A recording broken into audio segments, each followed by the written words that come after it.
Hostel থেকে বেরিয়ে বারান্দায় দাঁড়ালাম। দূরে রোদের আলোটা পাতার ফাঁকে ফাঁকে যেভাবে পড়ছিল, মনে হলো এই যেন আমার গ্রামের উঠোনের রোদ। শীতের সকালে মা আগুন পোহাতো, তার ধোঁয়ার ঘ্রাণও যেন হাওয়ায় ভেসে এলো। বাস্তবে কিছুই নেই, শুধু শহরের ধুলো আর ব্যস্ত মানুষের ভিড়।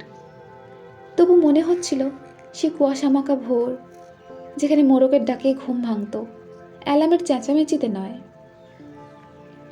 হোস্টেলের করিডোরে ঠান্ডা দেওয়াল ছুঁয়ে হাঁটতে হাঁটতে হঠাৎ গ্রামের বটতলার স্মৃতিটা ফিরে এলো। দুপুরবেলা ফুটবল খেলা, মাটির গন্ধ আর নদীর পাড়ে নরম বাতাস। এখানে সব কিছু কেমন ভারী লাগে, এমনকি বাতাসও। খাওয়ার টেবিলে বসে সবাই মিলে হাসাহাসি করি, কিন্তু মাঝে মাঝে মনে হয় হাঁড়িসে গরম ভাত আর মায়ের হাতের ডাল কারো হাসির চেয়েও বেশি সান্ত্বনা দিত।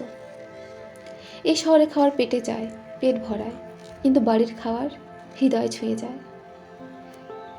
বিকেলের দিকে পড়ার চাপ সামলে যখন একটু বিশ্রাম নিতে বারান্দার ধারে বসি, দূরের আকাশটা দেখি।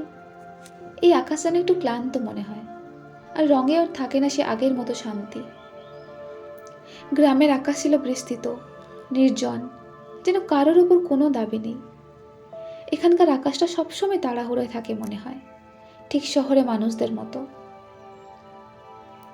রাতে বিছানায় শুয়ে হোস্টেলের জানালার বাইরে তাকাই, দূরে আলো ঝলমলে রাস্তা, গাড়ির শব্দ আর অসংখ্য মানুষের ছুটে চলা।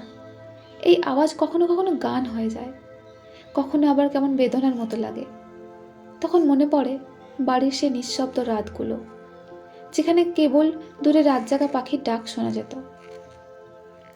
মাঝে মাঝে মনে হয় বাড়ি থেকে দূরে থাকা মানে শুধু দায়িত্ব নয়, একটা ধীরে ধীরে বদলে যাওয়া অনুভবও। মানুষ বড় হয়, কিন্তু বড় হতে হতে বুঝতে পারে যে ঘরটা সে ফেলে এসেছে সেটাই ছিল তার ভেতরের সবচেয়ে নিরাপদ আশ্রয়।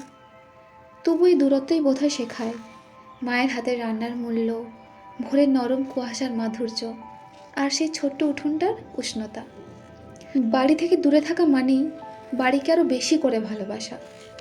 দিন শেষে তাই মনে হয় যেদিন ফিরব সেদিন গ্রামের বাতাস আমাকে নতুন করে চিনবে, আর আমি তাকে।